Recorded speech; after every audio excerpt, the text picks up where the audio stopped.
It's time for Sistas with a TAS for they ain't shit. Oh God, so the episode ended where the crazy wife killed herself. Ooh, girl, that was as bad as power. That was tired, trifling through, and delayed.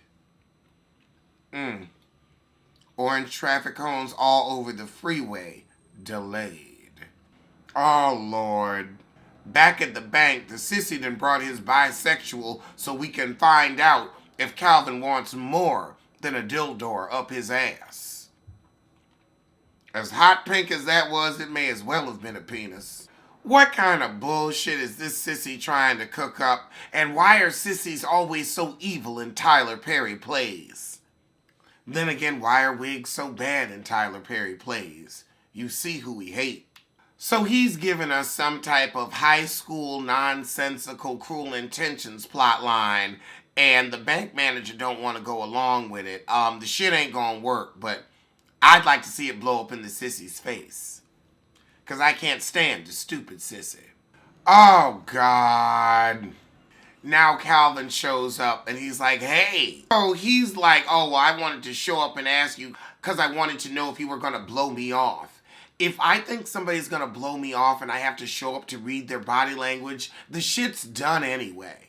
But she's like, I had a good time. I just feel like you had a better time. And he said, you didn't have a good time? And instead of saying, well, now my vibrator's shitty, well, he probably fleeted for the occasion. It was probably crystal clean. But still, you don't share that shit, so you still had to order a new one from Amazon. You should have taken it home with you. Just clenched and left. Just clenched and left. So they set up the little date night. But at the airport, we have the Braxton hybrid in what looks like a different wig from last episode, but still from the bottom of the bin, and the shelter sissy. So now we're arguing about who gonna tell Karen that he done got the other airport lady pregnant. Well, we know the Braxton hybrid gonna spill the tea. I don't know what wig she'll have on then. Hopefully, you know what, she really needs to spill the tea and her hair as dry as them wigs be. How you gonna be a baggage handler and out here having children that you can't afford? Condoms are so cheap. But then again, so is he. Especially with that hairline. I mean, I could spray some shit on my head too, but I have self-respect. I can age gracefully. Oh, God, and Karen's assistant is letting him know that Fern, Fawn, Fee, whatever, the heifer dead, and she dead in Karen's shop. So Karen is in the hospital in hysteria, and the odd couple is on the way. Oh, Jesus, now it's my least favorite, the adulteress. In the set so small, nobody can move in. Child, they said we gonna give you a space as big as your talent. Oh, Lord. So, she calls the bank manager, and the bank manager gonna come over. But then here come her adulterer, who, you're cute, but you need to stay on Instagram silent. Your acting skills go as far as Tyson Beckford's. To call you a Michael B. Jordan is to insult Michael B. Jordan. He could at least give us one line. You haven't given us any. Tariq is a better actor than you. And that's sad. You're a good woman, Savannah. You're a good woman. You did your best. He gonna say she don't deserve to be in the middle of his bullshit. Neither do we. And your bullshit is your acting. I had a hangover more entertaining once. A hangover. Gave more than this. Like Wendy Williams' fart, it's going on for too long. So he gonna break up with her and go back to the wife that he said he didn't love. A plot line loose as Tyler Perry's asshole herself. Loose and ran through. Loose like the plot line, loose like the ideas, loose like the budget. Actually, the budget's tight.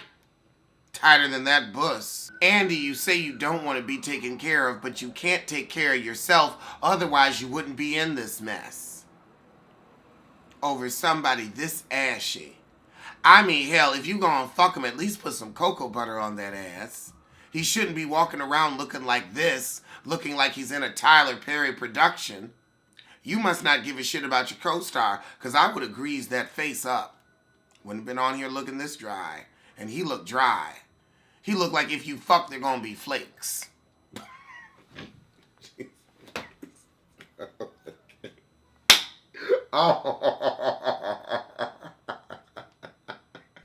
So now we got the Braxton Hybrid and the Shelter Sissy racing across Atlanta to get to Kern. Not Karen Huger. Not Karen Huger's mole, but Karen on this show.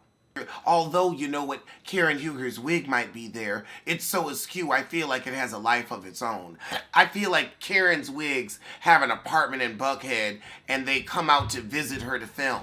But then they go back to Buckhead. They're retired, but they like to get out of the house and do something every now and then. Danny is clowning in the car, and the Shelter Sissy says, look, somebody died. Show some respect. And she said, you don't know her, and I don't know her either. Child, don't be Miss Millie to death, because she can knock on your door, too. And besides, child, death already knocked on that wig's door. With that death on your head, you need to pay respect to life. You don't understand. I could lose everything. I mean, you know what? This is like Angela from Power. You're a husband fucker. You're a husband fucker. If I fuck a husband and I get shot in the head by the wife, I'm like, well, you know, I played the game and I lost. You were talking about serious misconduct. What did you think was going to happen? All that schooling and no sense. No acting ability either. The chat said, how you lose? Nothing. So the bank manager gets a call, and her and the adulteress run over to Karen's. Well, Karen at the hospital. That is upsetting.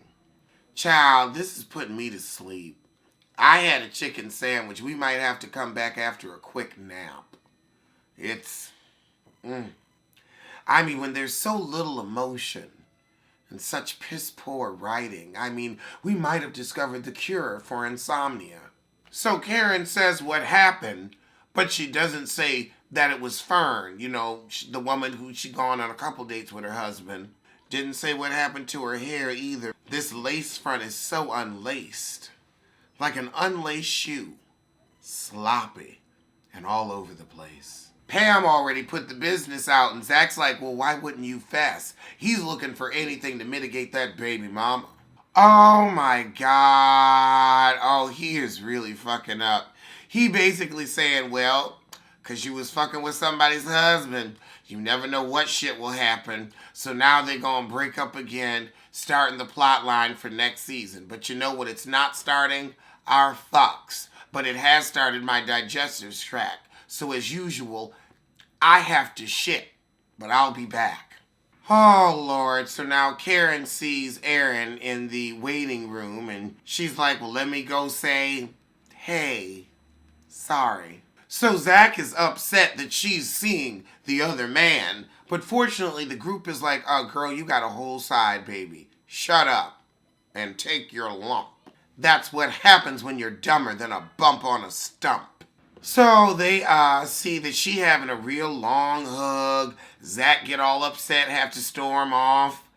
Meanwhile, inside, Karen telling Aaron, I didn't really come to console you. I'm here because she did it in front of me and I had to get her blood off surgically. Oh, God, now we got the angry mama-in-law. That mother-in-law is going to be trouble. She had on a sling back. Kill! Child, that's as bad as an espadrille. Oh, Lord. So now all the guys are at Sabrina's apartment because Maurice knows where her secret key is. Child, they're going to get the threesome started before she even gets home. Although, looking at Pedro, Maurice is going to be an odd fit. I see them having a twosome and sending him to the store for ice. Oh, God. Javier screwed the pooch by just being like, you're really cute. Are you into guys? He's like, no, sorry, I'm not. See, he's always going to give that honest answer. You got to see what he's actually going to pull 4 drinks in. He been saying it all this time. Nobody's gonna believe him. Oh, God. So then he blows Maurice's plan. He's like, Maurice, I thought this was a hookup. I'm not cooking shit. I ain't got time for this. Oh, God. And now, of course, Calvin is upset. All the buttons down the back of his panties are in a bunch. And then he, of course, turns around and blames it on Sabrina. Ooh. Sorry, T. He said, you know what, Javier, actually, you are kind of cute. Calvin then invited him into... Child, okay, Calvin definitely gonna break his heart with a promise he is not intending to keep. Oh my God, he said, let's do this. Where the weed at? Oh my God. Oh my... I can't. So everybody's at Karen's house consoling her, and Maurice just sends a picture of them giving us, wait, hold on, let me give you 4 from Black Ink Crew. He's making it bottom. And Sabrina's like, well, let me get over there and try to get some of the dick. Oh, Lord. So, of course, they gonna be pretended like they having sex when, Sabrina gets home so he can low-key cuss her out for thinking he gay when he up here taking dildo and wearing open back panties.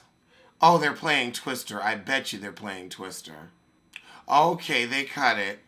All right, well, I'll see you next week for another disappointment.